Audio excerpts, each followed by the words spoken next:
Good morning everyone. तो कल हम लोगों ने यहाँ तक पढ़ लिया था, नोज के बारे में देखा था, फेरिंग्स के बारे में देखा था और माउथ के बारे में देख लिया था। ठीक है, कौन सी रेस्पिरेशन बेटर होता है, नोज वाला या माउथ वाला, ये भी हम लोगों ने क्लियर कर लिया था। आज हम लोग पढ़ेंगे लैरिंग्स के बारे में। देखिए लैरिंग्स क्या होता है, स्वर यंत्र उसको कहते हैं। हम लोगों ने बचपन में पढ़ा होगा, 7th या 8th क्लास में आ जाता है। लैरिंग्स में ऐसे दो वोकल कॉर्ड होते हैं, दोनों वोकल कॉर्ड के बीच में एक गैप होता है, उस गैप से एयर बाहर निकलती है।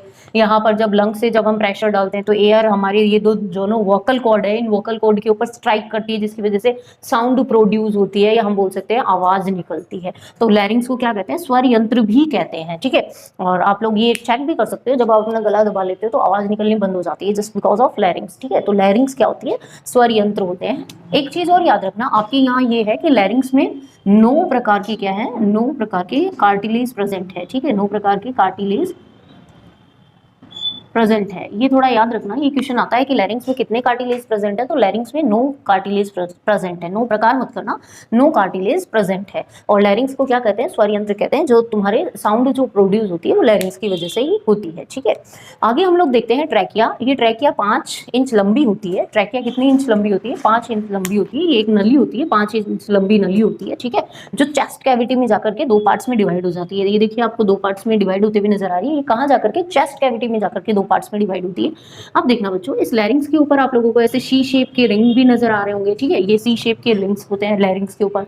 ये सी शेप के जो रिंग्स है, जिसको हम कार्टिलेज भी कहते हैं, ये सी शेप के कार्टिलेज क्या करते हैं, ये तुम्हारी सांस नली को कोलैप्स होने से बचाते हैं। कोलैप्स यानी चिपकने से बचाते हैं। देखिए जब मैं सांस लेती हूँ तो एयर अंदर है। ठीक है, तब तक तो क्या है, ट्रैकिया फुली हुई है। ठीक है, लेकिन जैसे ही मैं इनहेल करती हूँ, सांस बाहर निकालती हूँ, तो क्या अब उस सांस नली को, इस ट्रैकिया को चिपक जाना चाहिए, कोलैप्स हो जाना चाहिए, बट ये कोलैप्स नहीं होती। जस्ट बिकॉज ऑफ क्यों, क्योंकि ये क्या प्रेजेंट है, सी शेप के कार्टिलेज प्रेजेंट है। जो आपको सी शेप के कार्टिलेज है, इट मीन्स हम कह सकते हैं कि सी शेप के कार्टिलेज क्या होते हैं, हमारी सांस नली को कोलैप्स होने से बचाते हैं, चिपकने से बचाते हैं जब हम इनहेल करते हैं, सांस बाहर निकालते हैं। ठीक है, एक क्वेश्चन और आता है कि ये जो सी शेप कार्टिलेज है, इनका फॉर्मेशन कौन करता है, तो कूट स्तरीय पक्षमार्गी स्तंभाकार जो उपकला है, एपिथेलियम है, वो इनका क्या करती है, फॉर्मेशन करती है। ये थोड़ा याद रखना।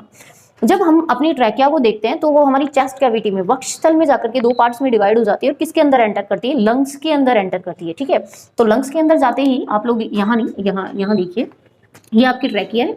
ये ट्रैकिया आपकी ऐसे चेस्ट कैविटी में एंटर होती है, लेफ्ट लंग में और राइट लंग में। ठीक है, एंटर कर जाती है, ये आपका लंग्स है।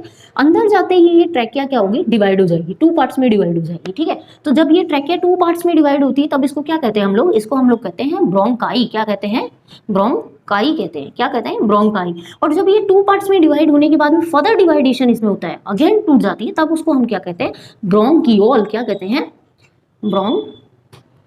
ब्रोंकियोल। ठीक है, ब्रोंकियोल्स कहते हैं। ठीक है, तो जब ट्रैकिया फर्स्ट टाइम डिवाइड होती है तब तो क्या कहते हैं, ब्रोंकाई, और जब ब्रोंकाई फर्दर डिवाइड होती है तब हम उसको क्या कहते हैं, ब्रोंकियोल कहते हैं। ठीक है, और ये लंग्स के अंदर जाकर के एंटर कर जाती है। ठीक है, तो ये ब्रोंकाई और ब्रोंकियोल के लास्ट में जो स्ट्रक्चर नजर आ रही है आपको, ये जो स्ट्रक्चर नजर आ रही है, ठीक है, ये स्ट्रक्चर क्या कहलाती है, एल्वेलोई कहलाती है, कुप्पिका कहलाती है। तो ब्रोंकियोल के लास्ट में जो बल्ब लाइक स्ट्रक्चर है वो क्या कहलाती है, एल्वेलोई कहलाती है। अब सुनना बच्चों, नेक्स्ट जो स्ट्रक्चर है वो आपकी है लंग्स। ठीक है, लंग्स सबसे पहले तो ये याद रखना, हल्के गुलाबी रंग के होते हैं। कैसे होते हैं, हल्के गुलाबी रंग के होते हैं।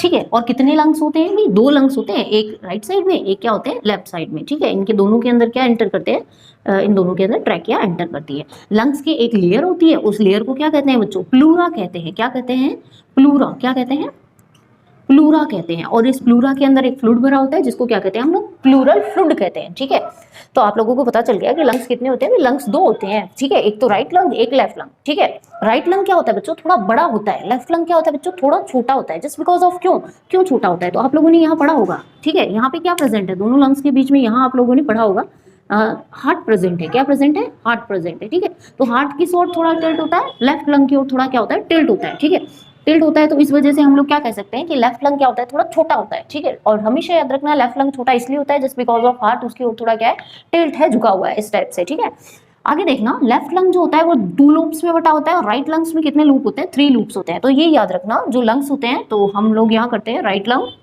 राइट वाला क्या है, थोड़ा बड़ा है। ठीक है, और चौड़ा थोड़ा कम है, वो वाला ब्रॉड ज्यादा है, इसकी चौड़ाई क्या है बच्चों, कम है। चौड़ाई क्या है, कम।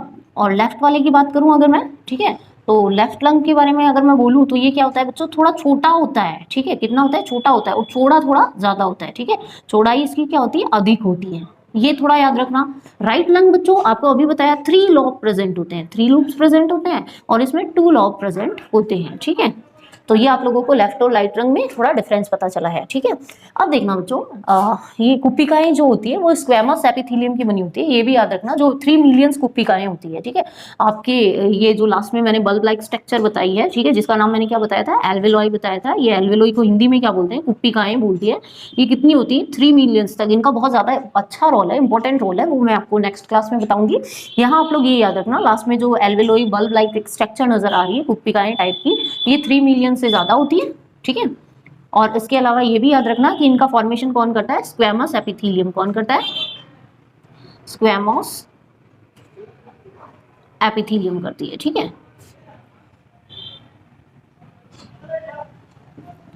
तो इनका फॉर्मेशन कौन करता है, स्क्वेमस एपिथेलियम करती है, ये थोड़ा याद रखना। लास्ट में बच्चों डायफ्राम होता है, डायफ्राम जिसके ऊपर दोनों लंग्स क्या होता है, टिके हुए होते हैं। हम लोग बोल सकते हैं कि दोनों लंग्स को स्टेज की तरह कौन हैंडल करता है, दोनों लंग्स को स्टेज देने का काम कौन करता है, डायफ्राम करता है, जिसके ऊपर दोनों लंग्स टिके हुए होते हैं। अब हम लोग जो रेस्पिरेशन की प्रोसेस है, कैसे ब्लड के अंदर जाता है, वो हम लोग कल देखेंगे। Thank you.